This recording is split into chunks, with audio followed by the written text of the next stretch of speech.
Well, I mean, I don't know what to say. I don't know. Anything you got on that bitch, let me know. I'm gonna get that bitch. She done fucked with the wrong one. And I hope her motherfucking brothers and daddy come for me. I'ma blow their ass off too. I want them to do something. I'ma fuck them up just as well. Come on, bring the noise, motherfucker. Oh, God. Okay. I try to not get upset. But the mother, I don't know who they be fucking with. I get it. It's just sad. I don't know. Faith, I don't know. Yeah, she all over the place. The mama can't control that little bitch. Well, maybe she all over the place because she lying. When it comes down to Faith, I'm skeptical about Faith. I don't know. That bitch lying. I can let you live in 4 hours of motherfucking tape. That bitch mama told her to go back and get some more motherfucking proof. I got this shit on motherfucking video and audio. I just trying to hold that shit because my daughter's in a situation.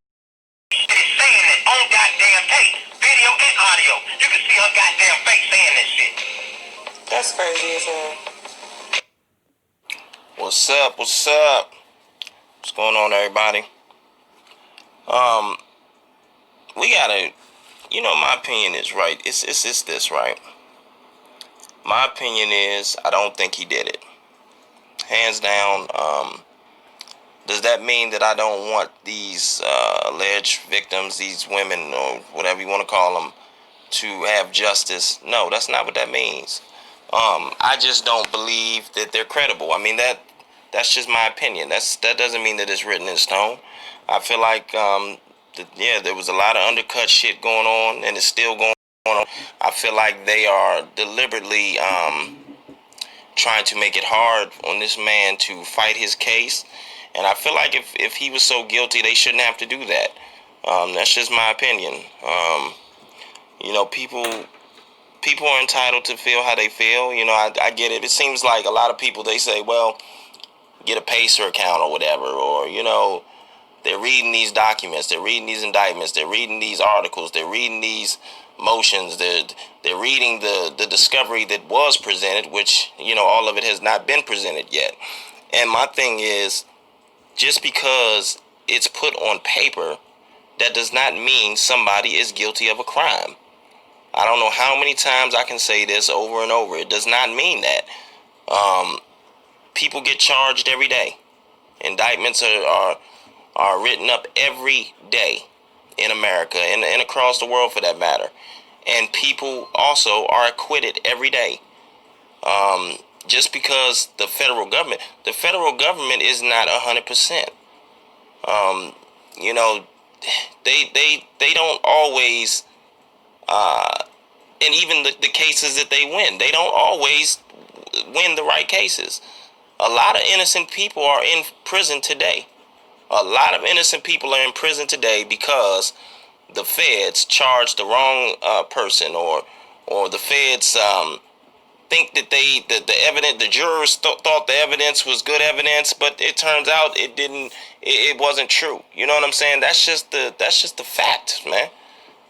You got people that are acquitted, and it goes the opposite way, vice versa as well. People that are acquitted every day. There's a lot of people that's been acquitted that actually did the crime. I get that as well.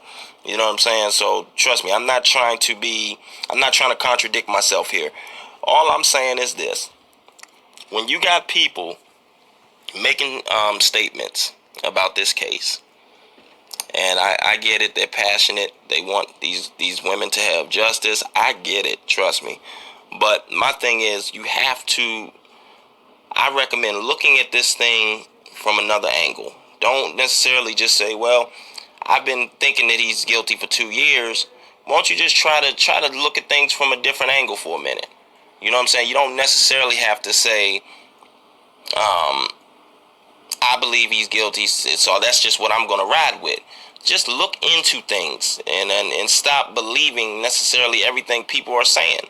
Because I'm telling you, a lot of these people, they coming on here, man, they saying a lot of things, and they're not saying allegedly in front of it.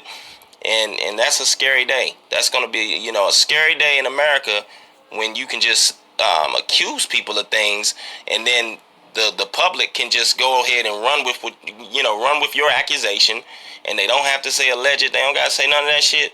I do not want to live in a world like that, and I definitely don't want to live in a world where you can do a docu-series about somebody, and the next thing you know, you're facing life in prison. I mean, I just don't think that that's good for our way of living. But like this one person said, yes, there were payouts, but they were directed to Susan Loggins by R. Kelly.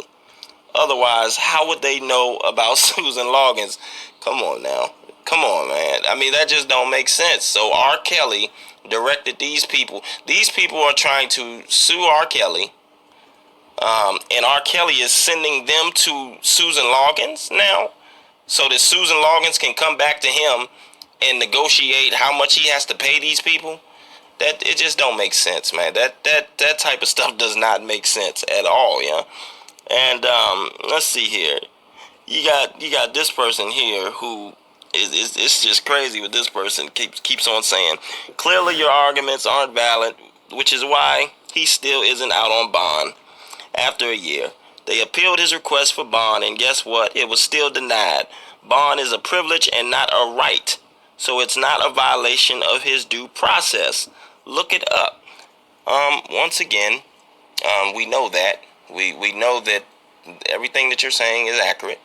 But when you consider that the man does not have no record at all, he doesn't have no criminal record, he has not been convicted of any crimes, and you're basically going off of what these people that did this docuseries said, that he obstructed justice. You haven't proved this case yet. You haven't proved these allegations. You have just said and told and fed this information to the public as if it's just fact. And now you're saying he cannot have a bond. That's not right. That's not right. And I don't care what nobody says. Whether you like it or not, I'm going to keep bringing this back to you. The Constitution states that every citizen, including R. Kelly is not exempt from this, okay? R. Kelly, nor nobody else for that matter, is exempt from this here. Every citizen should be presumed innocent until proven guilty beyond a reasonable doubt. And that's in every courtroom in America. So I don't know why people just want to keep on ignoring that, and they just want to act as if R. Kelly isn't being treated wrong, man. I don't agree with that. And I think that people need to take a different approach and look into this thing a little bit different, man, because it's definitely bigger than R. Kelly. This is bigger than R. Kelly. You see what I'm saying? It's bigger than R. Kelly. And pretty soon, especially us as people, people of color, we're going to find that out very soon. Yep. Pretty soon we will find that out, because I don't get it. Like I said, it shouldn't be. Everybody should have a problem with them doing what they did to R. Kelly, and now a lot of these people are basically defaming this man's name, defaming his character. They're not saying alleged, and that's just, to me, that's not good. That is not a good approach, and because today it's R. Kelly, and then tomorrow it could be me. That's how I'm looking at it. You know what I'm saying? I'm looking at it like that. And I think especially every African American man in this country should definitely be looking at it like that. I mean, we already are the targets. It doesn't take no professor to see that. We're already the targets. We've been the targets in this country since they brought us over here, allegedly. But my thing is this. To plead the fifth, right? To plead the fifth means to refuse to answer a question, especially in a criminal trial, on the grounds that you might incriminate yourself. So once again, that's the reason why I brought up the Mark Fuhrman situation in the OJ case. Jim DeRogatis, once again, I am going to continue to ask you this question. Why did you feel the need to plead the fifth in the 2008 state case? You've been coming at this man for your whole career. You've been attacking this man, trying to ruin this man's character, saying that he's a monster, saying that he's taking advantage of underage girls. But yet, when it came to the 2008 case, when you know that saying, it's time to shit or get off the pot. You know, when it came down to that, you decided to plead the fifth.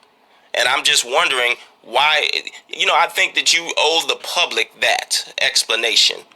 I think you owe the public that explanation. And I ain't talking about no little rinky-dink, little bullshit-ass explanation. I'm talking about in detail, in depth. I want you to explain to the public why you did that. Because to me, if you didn't have anything to hide, there's no reason why you would think your testimony would incriminate yourself. That's just my opinion. And then, you know, I'm looking at some of these things, right?